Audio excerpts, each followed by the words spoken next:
जगाला शांतीचा संदेश देणारे महाकारण तथागत सम्यक संबुद्ध भगवंताने निर्माण केलेला सद्धम्म प्रचार आणि प्रसार करणारा पूजनीय भिक्खू संघ यांना त्रिवार वंदन. प्रियदर्शी राजा सम्राट अशोक विश्वभूषण बोधिसत्व डॉक्टर बाबासाहेब आंबेडकर यांना अभिवादन.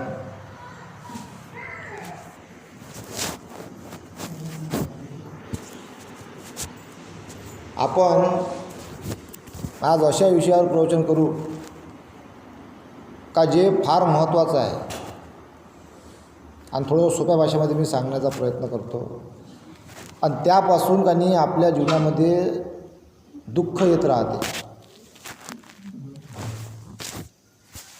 त्यापासून काही समज गैरसमज मनमुटाव माणसं तुटणं दुरावा निर्माण होणं आणि मग कल्पना करून एखाद्याची बदनामी करणं निंदा करणं या ज्या बाबी आपल्या जीवनामध्ये होतात, तर या बाबी धम्माच्या अभावामुळं धम्माचं बारकाव्या न पडल्यामुळं, कारण धम्म हा फार गहन विषय आहे. हे लय मोठं इंजिनिअरिंग आहे. जसा ब्रेन आहे ना, ब्रेनचा आजपर्यंत जगामध्ये परफेक्ट डॉक्टरच नाही झाला. या ब्रेनचा संपूर्ण जगामध्ये आजपर्यंत परिपूर्ण डॉक्टर झाला नाही, अपूर्ण आहे कुठल्या ना कुठल्या बाबतीत. आणि जेव्हा डॉक्टर एखाद्या ब्रेनचं ऑपरेशन करते तेव्हा म्हणते याच्या सही मारा म्हणते बा. अरे तिला माहीत नाही का माझ्या हाताने गलती होऊ शकते, गॅरंटी नाही घेत ना कोणी का मी वाचूनच बा यायले, कारण परफेक्ट डॉक्टरच नाही आहे संपूर्ण जगामध्ये ब्रेनचा. असंच ह्या मानवाच्या जीवनामध्ये दुःख आहे ना, भगवंतांनी परिपूर्ण मार्ग सांगितलेला आहे, पण आपल्या मेंदूची कॅपॅसिटी नाही आहे ते ॲक्सेप्ट करण्याची, कारण तो मेंदू अज्ञानानं भरलेला आहे, अपूर्ण आहे, घेण्याची क्षमता नाही आहे. सर्व तत्त्वज्ञान तयार आहे भगवंतांनी दिलेलं. जगातला फक्त एकमेव डॉक्टर असे होऊन गेले भगवान बुद्ध का ज्यांनी मानवाच्या मेंदूला परिपूर्ण दुरुस्त करण्याचं तत्त्वज्ञान तयार केलं. पण ते घ्यावं लागेल, त्याला ॲक्सेप्ट करावं लागेल, समजून घ्यावं लागेल, हळूहळू त्याला समजून आपल्या जीवनामध्ये त्याला उतरावं लागेल. चुका होतील, माणसाकडून चुका होतात, मग चुका त्या दुरुस्तही केल्या पाहिजे आणि दुरुस्त करून त्याची प्रामाणिकपणे वाटचाल केली पाहिजे. तेव्हाच तुम्हाला त्याचा फायदा होतो आणि मग त्यापासून आपल्या जीवनाचा उद्धार होतो आणि प्रगती होते. पण या धम्माच्या बारीक बारीक बाबी आहेत, या सूक्ष्म बाबी आहेत, ह्या न कळल्यामुळं आपल्या जीवनामध्ये काही मनमुटाव राग द्वेष लोभाच्या बाबी मोहाच्या बाबी निर्माण होत राहतात आणि त्यापासून काही माणसं तुटत राहतात, नैराश्य येत राहते, दुःख येत राहते. तर धम्मातल्या बारकाव्या बाजू आपण जाणण्याचा प्रयत्न करूया. इतक्या बारीक बारीक आहेत ना, जसा मेंदू तसा धम्म. धम्म फक्त आपण इथपर्यंत जाणतो का पानाती पाता विरमणी, हिंसा करायची नाही बा, याच्यावर अलिप्त राहायचं बस, इथपर्यंतच. पण धम्मातल्या ज्या बारीक बारीक गोष्टी आहेत त्या लवकर समजत नाही, कारण माणसं बदलतात. पहा तुम्ही, आज जो माणूस बोलला तो उद्या ठाम राहत नाही. एखाद्याला पैसे मागा, उद्या देतो तुले, बस जेवढे म्हटलं तेवढेच देतो. दुसऱ्याला भेटायला जा, माझ्या पैसेच नाही म्हणते माझ्यापाशी. बदललं का बदलतात? एखाद्याला शब्द द्या, शब्द पाळत नाही, बदलतात माणसं संपूर्ण जगामध्ये. असं का होतात? का माणसं बदलतात? का आपल्या त्या बोलण्यावर ठाम राहत नाही? याचं एकमेव कारण म्हणजे कारण त्यांच्याकडे धम्माचं बल नाही.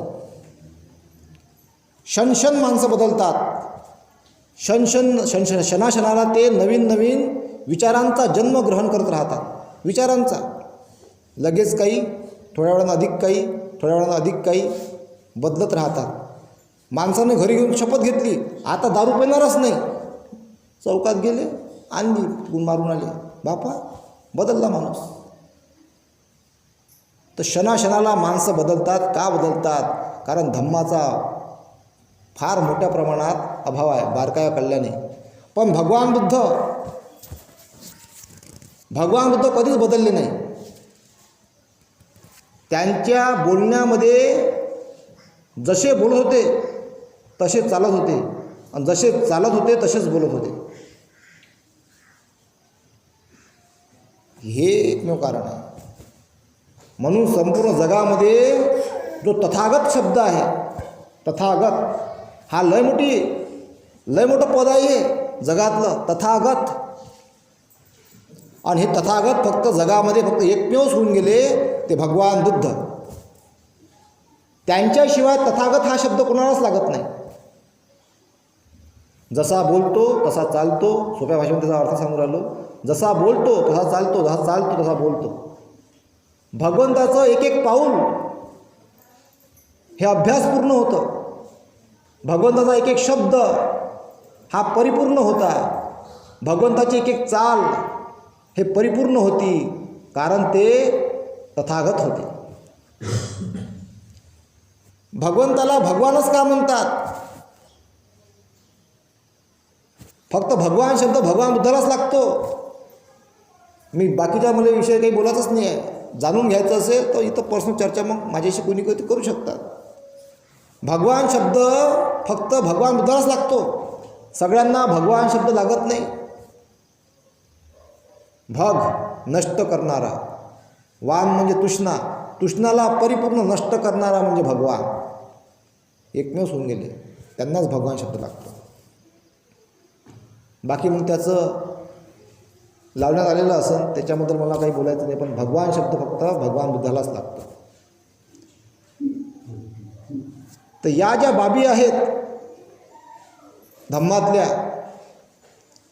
त्या सूक्ष्म बाबी जर मनुष्याने जर तथागतचा, जसं 100% पकडू आपण, तथागत परिपूर्ण आहेत, तथागतामध्ये परिपूर्ण आहेत.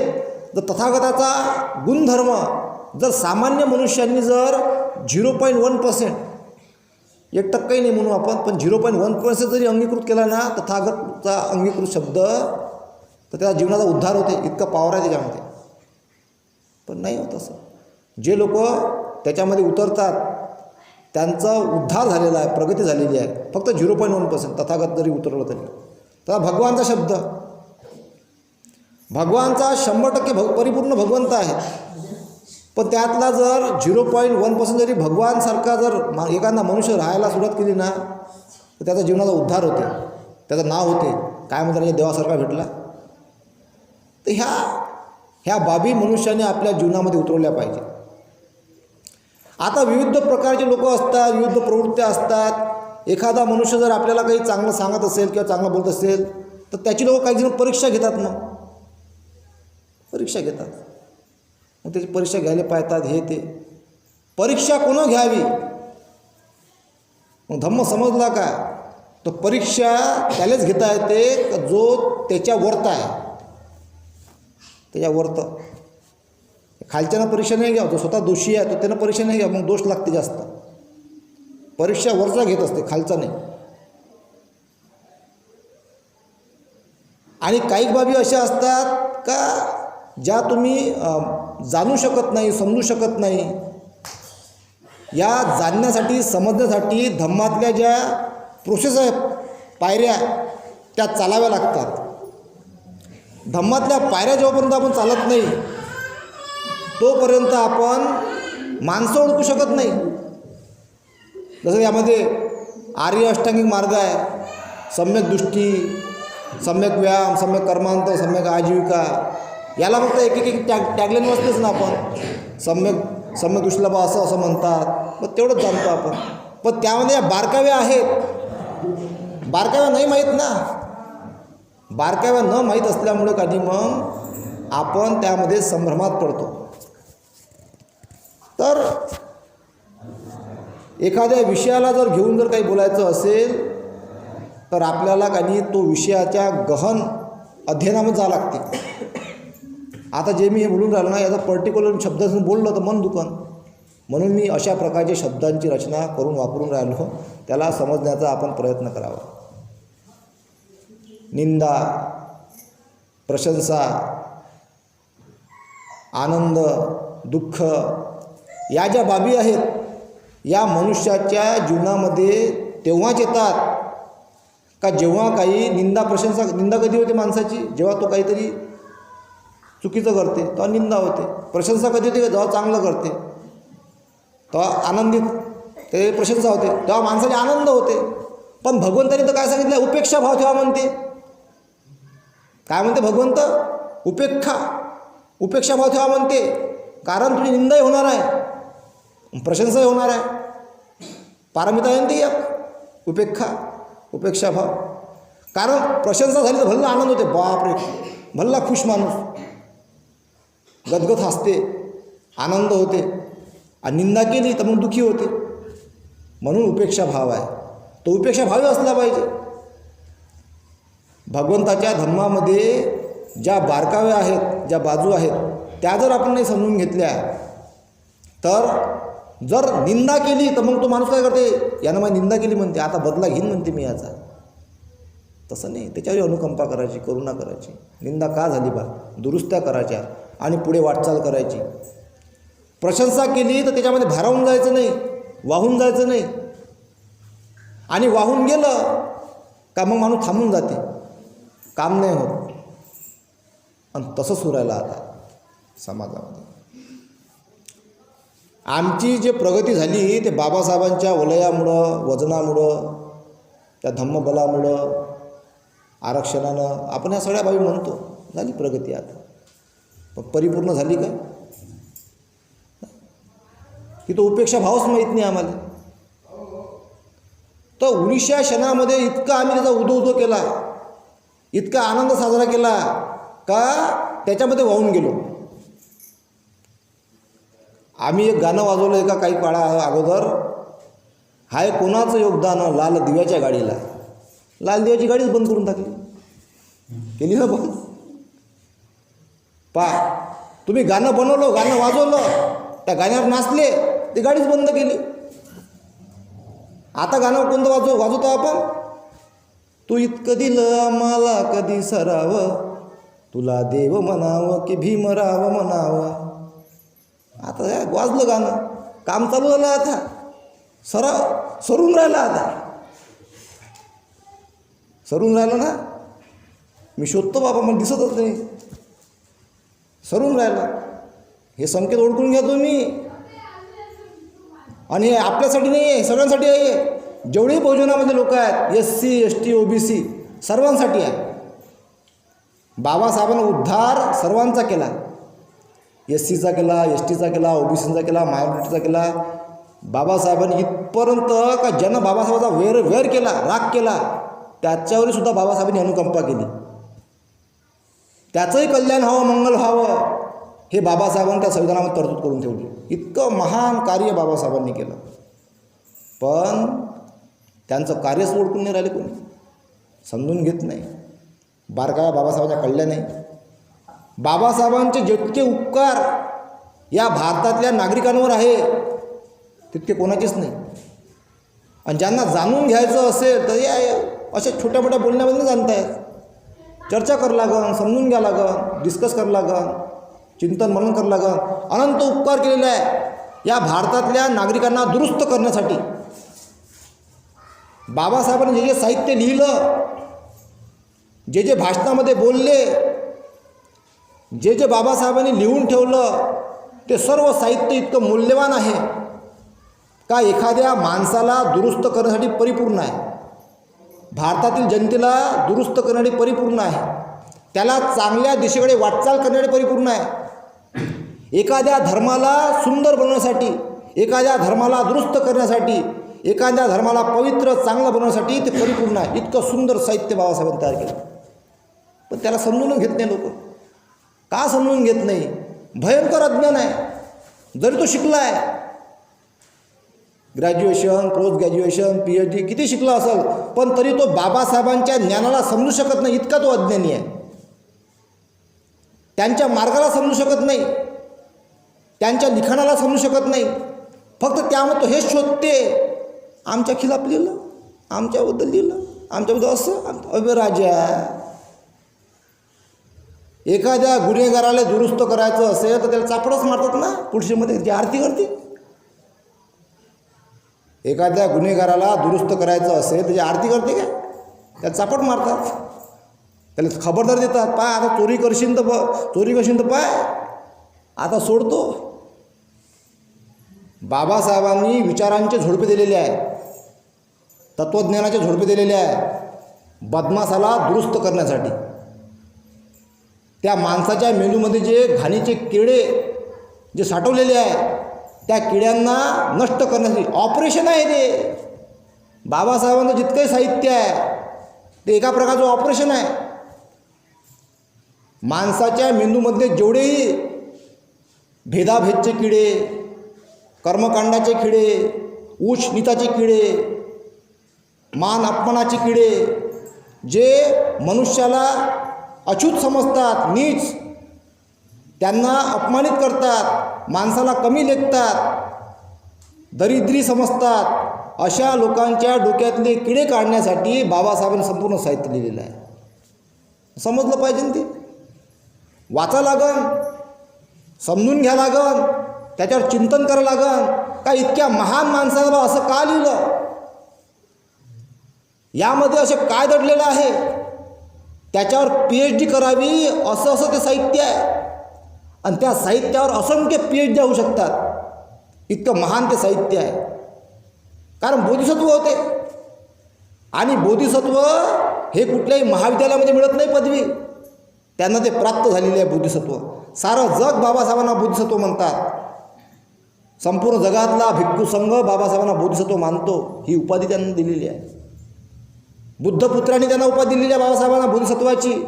आणि त्या बोधिसत्वानं जे लिखाण लिहिलेलं आहे ते लिखाण संपूर्ण भारतातल्या लोकांचे डोकं दुरुस्त करण्याकरता, आणि डोके दुरुस्त करून त्यांच्या प्रगतीचा मार्ग त्यामध्ये दडलेला आहे.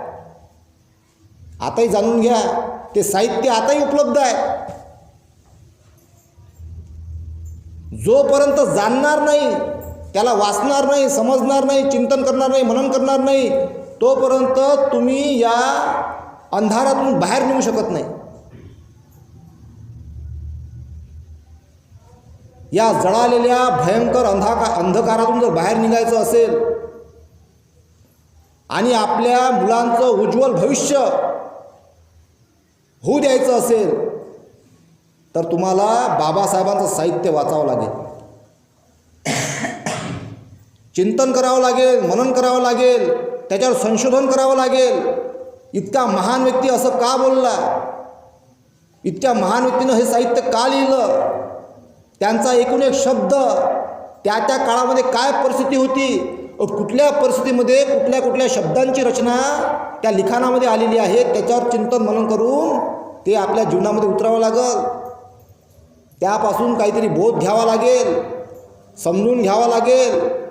आणि जेव्हा आपण त्या बाबी समजून घेऊ, दुरुस्त्या करू आणि त्यापासून आपल्या जीवनाची सुखद वाटचाल करू, तेव्हा तुम्हाला त्यापासून प्रगतीचा मार्ग दिसेल. प्रकाश इतकं सुंदर आहे बाबासाहेबांचं. बाबासाहेबांनी कोणाचा राग केला नाही, बाबासाहेबांनी कोणाचा द्वेष केला नाही. बाबासाहेबांनी केली मैत्री, करुणा, अनुकंपा. हे त्या साहित्यातून लक्षात येते, बाबासाहेबांच्या लिखाणातून. एखाद्याला जर बदलाच घ्यायचा असता तर बाबासाहेबांपाशी त्यावेळेस असंख्य असे सैनिक होते, ताकदवर. बाबासाहेब सांगा म्हणते काय करू, आदेशाची वाट पाहत होते. बाबासाहेबांना असंख्य अनुकंपा केली. मी तर लय बाबासाहेबांना विचार करतो की इतके महान व्यक्तीनं बाग इतकी मोठी अनुकंपा कशी. बोधिसत्व होते. हिंसा नाही होऊ दिली, हानी नाही होऊ दिली, रक्तपात नाही होऊ दिला. टाळलं बाबासाहेबांनी, सर्व रोखलं. प्रत्येकावर अनुकंपा केली, दुरुस्त्या केल्या, माणसाला माणूस बनवलं.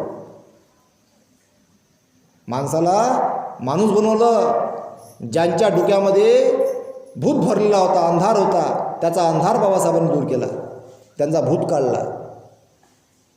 आताही भरपूर लोक अंधारात आहे, भरकटलेले आहे, कर्मकांडामध्ये आहेत. आणि यातून जर बाहेर निघायचं असेल तर तुम्हाला बाबासाहेबांचं साहित्य बारकाईने वाचून समजून त्या दिशेकडे वाटचाल करावी लागेल. संपूर्ण समाज, SC, ST, OBC, इतर मायनॉरिटी सर्वांनी त्यांचं साहित्य वाचावं, त्यांच्यावर चिंतन मनन करावं. त्यामध्ये आपल्या येणाऱ्या पिढीसाठी उज्ज्वल भविष्याची पहाट आहे. उज्ज्वल भविष्य त्यामध्ये दडलेलं आहे. जोपर्यंत तो इतिहास समजणार नाही त्या साहित्याचा आणि त्याच्यावर आपण कृती कार्यक्रम करून पुढे वाटचाल करणार नाही ना, तोपर्यंत आपली पिढी प्रगतीपथावर जाऊ शकत नाही. इतकं महान साहित्य आहे ते वाचायला पाहिजे, समजून घ्यायला पाहिजे. तर हे वाचण्याची गरज आहे, समजून घेण्याची गरज आहे. आणि बाबासाहेब जेव्हा तुम्हाला त्या वाचनातून समजून येईल ना, तुम्ही म्हणसाल इतक्या महान व्यक्तीला आम्ही आजपर्यंत मुकलेलो होतो, समजू शकलो नाही बा. असं प्रेम होईल त्यांच्यावर, मैत्री उत्पन्न होईल. तुम्ही म्हणसाल इतक्या महान व्यक्तीला बा आमच्या डोक्यामध्ये कोणी इतकं विष काऊन पेरून ठेवलं, तुम्हाला याची जाणीव होईल. मग पश्चाताप होईल का बा इतक्या महान व्यक्तीबद्दल आमच्या मनामध्ये असं विष कोणं पेरलं. आता आम्ही हे जाणलेलं आहे, समजलेलं आहे. आता बाबासाहेबांना आम्ही खरं आमचा उद्धार करता घोषित करतो, असं तुम्ही बोलाल. इतके महान बाबासाहेब आहे. तर ह्या बाबी समजून घेतल्या पाहिजे. छत्रपती शिवाजी महाराज, छत्रपती संभाजी महाराज, राजर्षी शाहू महाराज, महात्मा ज्योतिबा फुले, संत कबीर, बिरसा मुंडा, माता रमाई, जिजाई, सावित्रीबाई, फातिमा शेख, ह्या सर्व संत महापुरुषांचे विचार बाबासाहेबांनी त्यांनी आपल्या जीवनामध्ये उतरवून ते साहित्य तयार केलेलं आहे. मग सोपं आहे का ते साहित्य? नाही ना. ते वाचून घ्यावं लागेल. खरे विचार, खरं तत्त्वज्ञान, माणसाच्या प्रगतीचा मार्ग बाबासाहेबांच्या लिहिलेल्या साहित्यामध्ये दडलेला आहे, बोलण्यामध्ये दडलेला आहे. आणि या भारताला दिलेलं सुंदर संविधान, ज्यामध्ये सर्व संत महापुरुषांचे विचार दडलेले आहेत. त्यामध्ये तुम्ही डिबेट पहा बाबासाहेबांच्या संविधान सभेमधल्या, त्याचं लिखाण पहा, त्याच्यावर चर्चा पहा, काय बोलले, काय विचार मांडले, कुठल्या काळामध्ये मांडले, तेव्हा काय परिस्थिती होती. इतकं परफेक्ट, जसं काय एखादी मिशनरी कशी असते, मशीन का बरोबर चालते, ते मशीनमधून प्रिंटा बाहेर निघते व्यवस्थित. इतकं व्यवस्थित मांडणी केलेली आहे त्या काळामध्ये का माणसाच्या दुरुस्ती करता, त्या काळाला दुरुस्त करण्याकरता, त्या परिस्थितीला दुरुस्त करण्याकरता बाबासाहेबांनी तिथे साहित्य मांडलेलं आहे. इतकं सुंदर मांडणी आहे त्यांचीवाली. तेच तर समजून घ्यायची गरज आहे. सगळ्यांना थोडी जमते या गोष्टी, ते बाबासाहेबांना जमलं. आणि ते जर साहित्य तुम्ही आजच्या काळामध्ये जर त्याला अभ्यास करून जर आजच्या काळामध्ये त्याला उतरवलं, आज कशा प्रकारची दुरुस्त करण्याची गरज आहे, ते साहित्य तुम्ही वापर केला ना, त्याचा अभ्यास करून ह्या भारताची प्रगती होईल, आपल्या येणाऱ्या पिढीची प्रगती होईल. तो संपूर्ण प्रगतीचा मार्ग बाबासाहेबांच्या लिखाणामध्ये, त्यांच्या साहित्यामध्ये दडलेला आहे. तर मी अशी आशा बाळगतो का या प्रवचनामधून आपण बाबासाहेबांच्या साहित्याला वाचायला सुरुवात कराल, त्याच्यावर चिंतन मनन कराल आणि त्या दिशेकडे वाटचाल कराल, अशी मी आशा बाळगतो आणि इथेच थांबतो. साधू साधू साधू.